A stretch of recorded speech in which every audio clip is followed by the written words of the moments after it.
है कि समाजवादी पार्टी अवधी भाषा का विरोध करती है। मुझे नहीं लगता है कि समाजवादी पार्टी ने कभी भी अवधी भाषा का विरोध किया है या कोई भी भाषा का विरोध किया है। और नेताजी ने तो हमेशा हिंदी भाषा को बढ़ाने की बात करी और हमेशा सदन में हिंदी भाषा को लेके कई अपने व्यक्तित्व दिए हैं, अपने विचार पेश करे हैं। योगी जी का एक बड़ा बयान भी वहाँ पे दिया हुआ है। उन्होंने बताया समाजवादी पार्टी का दोहरा चरित्र है। अपने बच्चों को तो इंग्लिश मीडियम में पढ़ाते हैं और दूसरों को बोलते हैं कि मुसलमानों की दरगाह में जाएं और वहाँ पर स्कूल चलाएं और उर्दू सीखें। मुल्लों की तरह राजनीति की जा रही है उनका सब इस तरह का। ये जिस तरह की भाषा का प्रयोग करते हैं भारतीय जनता पार्टी के जो लोग हैं, जो बड़े बड़े नेता हैं, तो हमें ये समझ लेना चाहिए कि इनकी ना तो भाषा अच्छी है ना भावनाएं अच्छी हैं। आज क्योंकि पहला दिन था सदन का यहाँ पे विधानसभा का, और जहाँ मैं समझती हूँ कुंभ पे बात होनी चाहिए थी, जहाँ हमें पता है कितनी बड़ी बड़ी घटनाएं कुंभ में घटी और जहाँ आंकड़े इस सरकार ने छुपाए हों और जहाँ न जाने कितने हजारों करोड़ पूरी व्यवस्था में लगा दिए गए। तो आज सही मायनों में तो जिन लोगों ने अपनी जान खोई तो उनको भावपूर्ण श्रद्धांजलि देने का दिन था।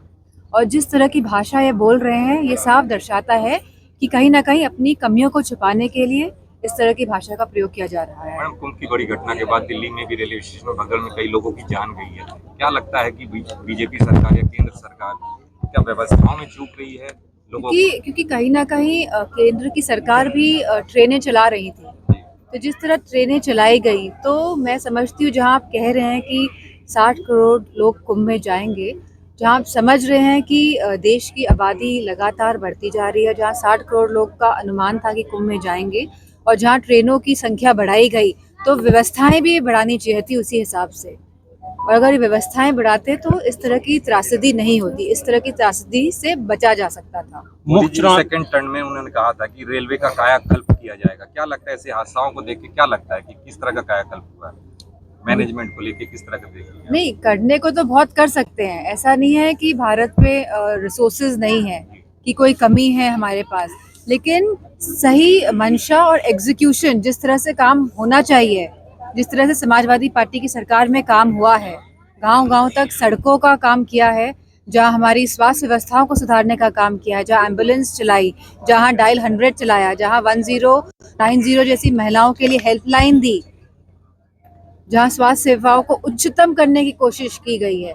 तो अगर आप चाहें तो आप काम कर सकते हैं, लेकिन अगर मंशा ही नहीं है, उस तरह का सोच नहीं है और दूरदृष्टि नहीं है, तो हम देख ही रहे हैं आज उत्तर प्रदेश का क्या हाल है।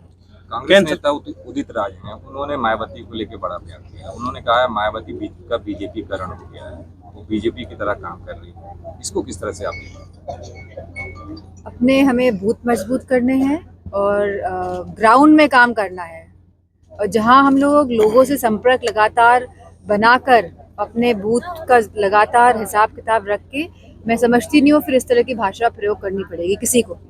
मायावती की कार्यशैली को देखे उदित राज जी बोल रहे हैं कि इन लोगों का गला घोटा जाना चाहिए, इनको बैठा देना चाहिए। ये उनके खुद के विचार हैं और किसी भी बड़ी नेता के लिए इस तरह के विचारों से ना हम साथ देते हैं, ना समर्थन करते हैं, बल्कि इसकी घोर निंदा करते हैं इस तरह के व्यक्तित्व की। 2027 के चुनाव की तैयारियां अभी से चालू हो गई हैं। अखिलेश 2027 के चुनाव के लिए अखिलेश जी ने भी कहा है लोगों पर सड़कों में आने की जरूरत है, अब युद्ध आर पार का होगा। क्या लगता है कि इस तरह की रणनीति अपनानी पड़ेगी समाजवादी पार्टी के शीर्ष नेतृत्व को कि बीजेपी जिस तरह की रणनीति पे चल रही है, क्या लगता है 27 में कुछ अलग रणनीति समाजवादी की होगी जिससे आप बीजेपी के साथ लड़? हर चुनाव में परिस्थितियां बदल जाती है और जाहिर सी बात है कि रणनीति भी बदलती है, तो हर चुनाव में कुछ नया देखने को मिलता है।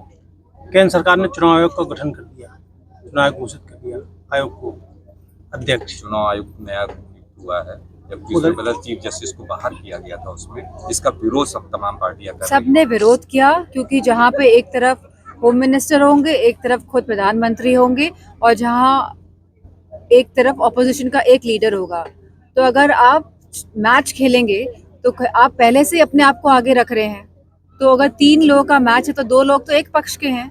तो मैं समझती हूँ जहाँ चीफ जस्टिस का इन्वॉल्वमेंट था, तो चीफ जस्टिस का इन्वॉल्वमेंट होना चाहिए जिससे कि पारदर्शिता रहे। इसको लेके अपोजिशन सुप्रीम कोर्ट भी गया था, इसकी हियरिंग जल्दी ही होने वाली थी। इससे पहले होनी चाहिए, क्योंकि ये बहुत इम्पोर्टेंट है। लोकतंत्रों को सही ढंग से, देश लोकतंत्र के माध्यम से चले, और जहां आपकी बात जो रखी जाएगी वो सुनी जाएगी। जहां हमने देखा मिल्कीपुर चुनावों में किस किस तरह की धांधलियां सामने आई, और लगातार न जाने कितनी कंप्लेंट्स करी गई चुनाव आयोग को, उसके बावजूद भी कोई रिजल्ट नहीं निकला।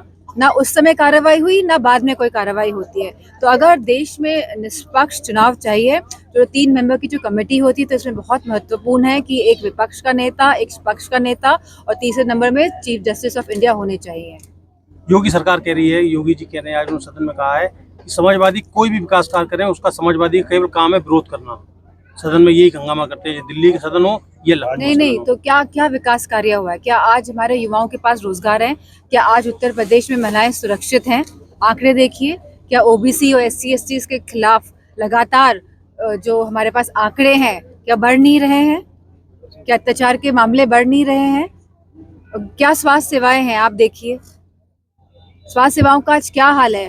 अगर परिवार में एक जन भी बीमार पड़ जाता है, तो हम समझ सकते हैं कि वो जो बीमार, जो परिवार का जो सदस्य पड़ा है, उससे पूरा परिवार लोन लेके अपने लोगों का, अपने परिजनों को स्वस्थ करने में लगे रहते हैं, और एक तरह से लोन से फिर दब जाते हैं। तो कहीं ना कहीं मैं समझती हूँ, जहाँ पूरी तरह से उत्तर प्रदेश में भारतीय जनता पार्टी विकास के स्तर को नीचे गिराने का काम लगातार किया है।